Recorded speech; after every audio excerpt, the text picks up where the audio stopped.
Leibniz, Ensaio de Teodiceia, sobre a bondade de Deus, a liberdade do homem, a origem do mal.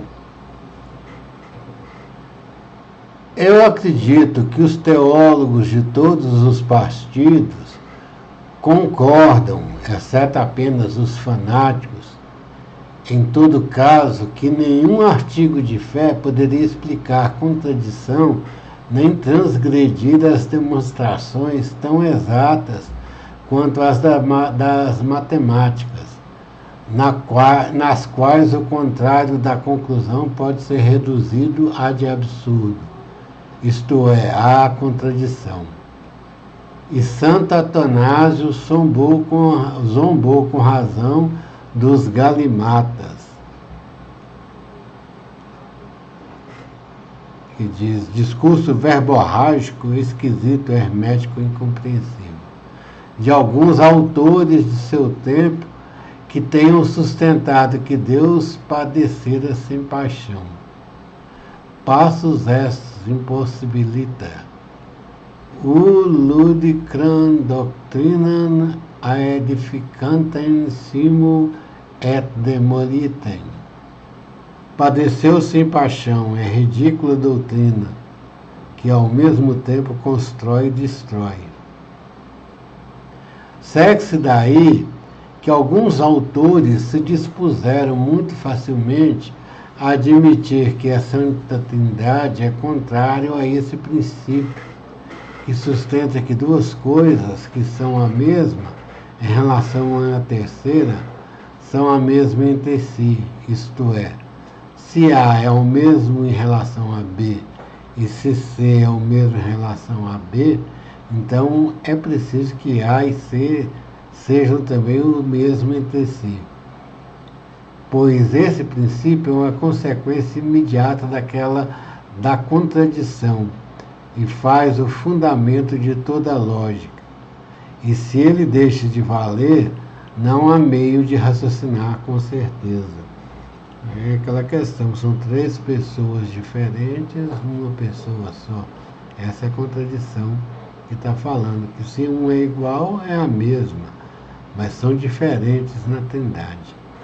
Dessa forma, quando se diz que o Pai é Deus, que o Filho é Deus, que o Espírito Santo é Deus, e que, no entanto, há apenas um Deus, ainda que essas três pessoas difiram entre si, é preciso considerar que essa palavra Deus não possui o mesmo significado no começo e no fim dessa expressão. Com efeito, ela significa ora a substância divina, ora uma pessoa da divindade.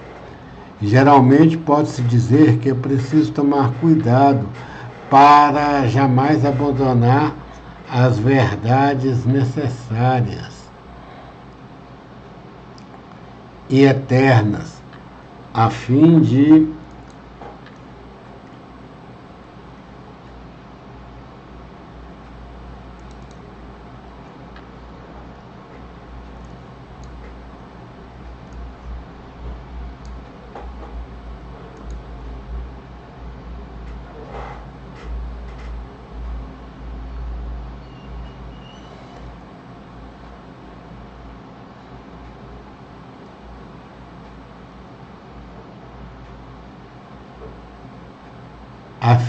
sustentar os mistérios por medo que os inimigos da religião tenham direito quanto a isto de depreciar, seja a religião, seja os mistérios.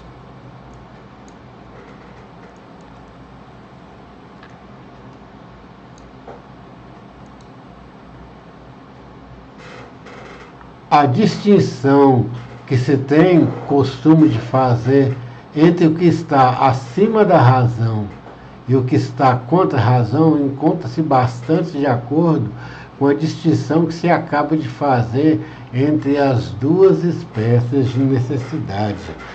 A necessidade que tem de que algo, se ele for igual ao outro, seja a mesma pessoa, e a necessidade que as três pessoas seja um só Deus. Pois aquilo que está contra a razão está contra as verdades absolutamente certas e indispensáveis. E aquilo que está acima da razão é contrário apenas àquilo que se tem o costume de experimentar ou de compreender. Aqui é que vem a discussão da razão de Deus está acima do homem. E é uma lógica também que seja assim. Que se a razão de Deus fosse igual a do homem, Deus seria homem, o que não é. É por isso que eu me surpreendo que haja pessoas de espírito que combatem essa distinção e que o Sr. Bailey pertence a esse grupo de pessoas. Seguramente ela é muito bem fundada. Uma verdade está acima da razão quando o nosso espírito, ou mesmo todo o espírito criado, não saberia compreendê-la. E, na minha opinião, assim é a Santíssima Trindade. Assim são os milagres reservados exclusivamente a Deus, como, por exemplo, a criação. Assim é a escolha da ordem do universo, que depende da harmonia universal e do conhecimento distinto de uma infinidade de coisas a um só tempo. Mas uma verdade jamais poderia estar contra a razão.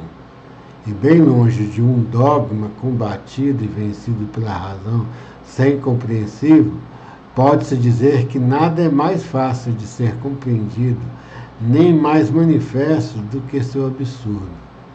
Pois eu observei primeiramente que por meio da razão não se quer dizer que as opiniões e os discursos do homem, nem mesmo o hábito que eles adquiriram de julgar coisas segundo o curso ordinário da natureza, mas o encadeamento inviolável das verdades.